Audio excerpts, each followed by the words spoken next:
அவங்க கேட்குற ஒவ்வொரு கொஷின்ஸுமே வந்துட்டு அது கேட்கும்போதே வந்துட்டு நம்ம லைஃப்பில் நடந்த எல்லாமே வந்து திரும்பி ரிவைண்ட் பண்ணி பார்க்குற மாதிரியே ஒரு ஃபீல் இருந்துச்சு.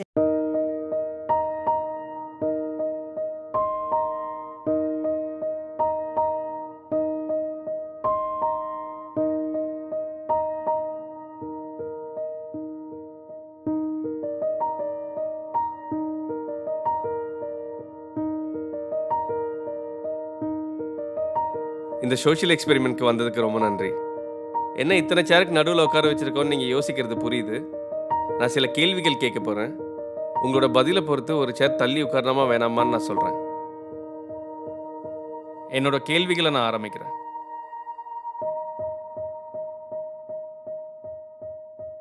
நீங்க முதலா சந்திச்ச நாள் ஞாபகம் இருக்கா?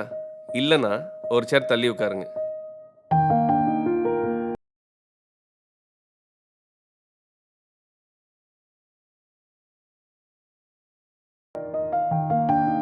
கடந்த 30 நாள்ல ஒரு முறையாவது உங்க பார்ட்னர் உங்களுக்கு ஊட்டி விட்டுருக்காங்களா?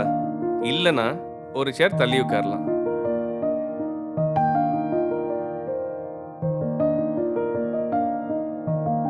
நீங்க 2 பேரும் கிஸ் பண்ணும்போது இடையில சிரிச்சிட்டு திரும்ப கிஸ் பண்ண கண்டினியூ பண்ணிருக்கீங்களா?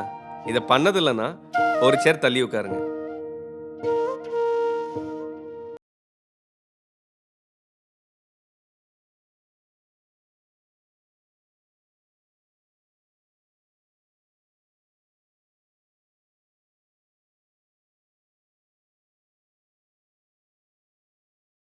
அழகா இருக்காங்கன்னு சொன்னீங்களா? அப்படி சொல்லலன்னா ஒரு சேர் தள்ளி உட்காருங்க.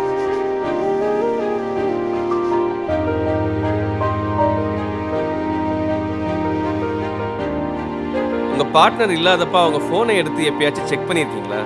இத பண்ணிருந்தீங்கன்னா ஒரு சேர் தள்ளி உட்காருங்க.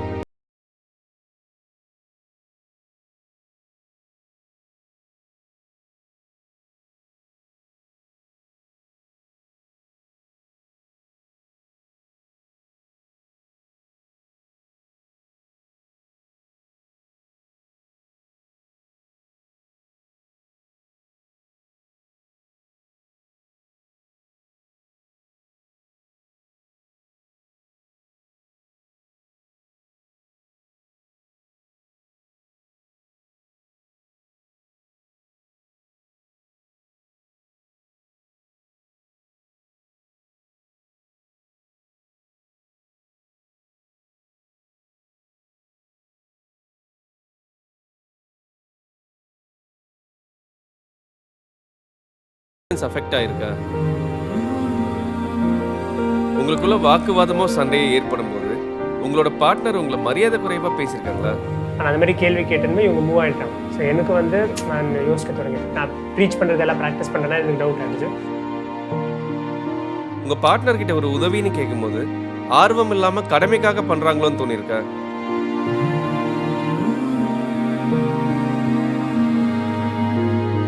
பொது இடங்கள்ல உங்க பார்ட்னரோட கையை கோர்த்துக்கவோ இல்ல அவங்க தோல்ல சாயவோ நீங்க முயற்சி பண்ணும்போது பப்ளிக் பிளேஸ்ல இதெல்லாம் பண்ணாத, தள்ளி உட்காருன்னு சொல்லுவாங்களா? அப்படி சொல்லியிருந்தாங்கன்னா இப்ப அவங்கள விட்டு நீங்க தள்ளி உட்காரலாம். உங்க பார்ட்னர் உங்க திருமணம் போன்ற முக்கியமான நாட்களை மீனிங்ஃபுல்லா செலிப்ரேட் பண்ண முயற்சி எடுப்பாங்களா? இல்லனா ஒரு சேர் தள்ளி உட்காரலாம். எந்த क्वेश्चनக்கு நோ ஆன்சர் வரும்னு நினைக்கிறோமோ அதுக்கு எஸ் வரும். எதுக்கு எஸ் வரும்னு நினைக்கிறோமோ நோ வரும். அது ரொம்பவே என்னடா பெரிய அண்டர்ஸ்டாண்டிங் கப்புள்னு நினைச்சு இவ்வளவுதானா அப்படிங்கிற மாதிரி இருக்கு. உங்களோட பார்ட்னர் எந்த காரணமும் இல்லாம உங்களுக்கு கிஃப்ட் கொடுத்துருக்காங்களா? இதை பண்ணது இல்லைன்னா ஒரு சேர் தள்ளி உட்காரலாம். உங்க பார்ட்னர் தினமும் கொஞ்ச நேரமாவது அவங்க போனை ஓர வச்சுட்டு உங்களுக்காக டைம் ஸ்பெண்ட் பண்ணுவாங்களா? இதெல்லாம் வந்து காலகாலமா நான் சொல்லிட்டு இருக்க விஷயம் தான். பட் இன்னைக்கு நான் தள்ளி போகும்போது ஹி வாஸ் லைக், ஓ ஆமா நான் அதை பண்ணிட்டே இருக்கேன் அப்படின்ற மாதிரி அவருக்கு ரியலைஸ் ஆச்சு. தினமும் ஒரு வேளையாவது ஒண்ணா உட்காந்து சாப்பிடுவீங்களா? இந்த பழக்கமே இல்லைன்னா ஒரு சேர் தள்ளி உட்காருங்க. உங்களோட ஹாபிஸ் இல்ல இன்ட்ரெஸ்ட்டை ஒன்னுத்துக்கும் உதவாதுன்னு உங்க பார்ட்னர் உங்களை கிரிட்டிசைஸ் பண்ணுவாங்களா? ஒரு சண்டைக்கு அப்புறம் அதை அப்பவே பேசி சரி பண்ணணும்னு நீங்க முயற்சி பண்ணும்போது உங்க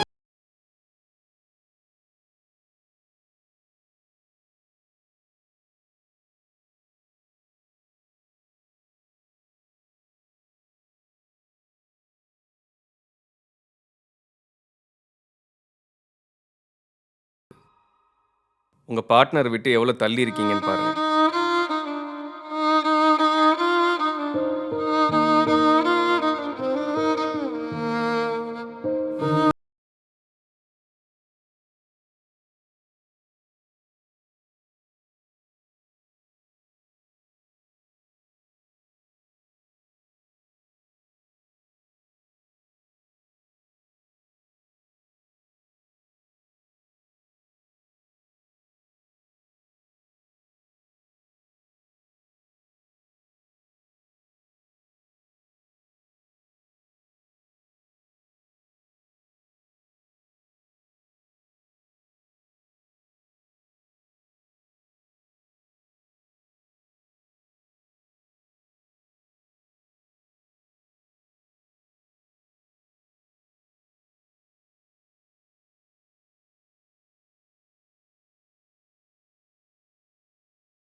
நான் இவ்வளோ நாள் நினச்சிட்டு இருந்தேன். இந்த 19-20 சேர்ஸ் கேப் வந்து ரொம்ப வந்து ஷாக்கிங்காக இருந்துச்சு எனக்கே.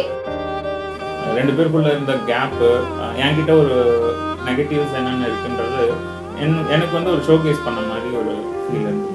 ஃபர்ஸ்ட் நான் நினச்சிருந்தேன் ஐ தாட் முடியறதுக்குள்ள we will be in the extreme ends நினச்சேன். So it started off a little happy that only 15 seats தான் இருந்தது.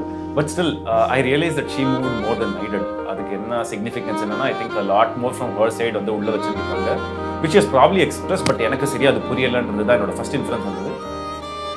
I felt happy that ரொம்ப தூரம் போல ஓகே நம்ம உண்மையிலே கரெக்டா தான் இருக்கோம் அப்படின்னு ஒரு வெரிஃபிகேஷன் அது வந்து இங்க 2 பேரும் 1 மீட்டர்ல தான் போகிறோம். குட்டி குட்டி இது இருக்குது. ஸோ எல்லா கப்புள்ஸ் நடுவில் இருக்கிறது தான். ஸோ அது ஒர்க் அவுட் பண்ணலாம். நான் தான் ரொம்ப கரெக்ட் அப்படின்ற மாதிரி நான் நினச்சிட்டு இருந்தேன். பட் ஆஃப்டர் திஸ் நானும் அவரை கொஞ்சம் கஷ்டப்படுத்தியிருக்க மாதிரி எனக்கு தோணுது. So I have to work on it.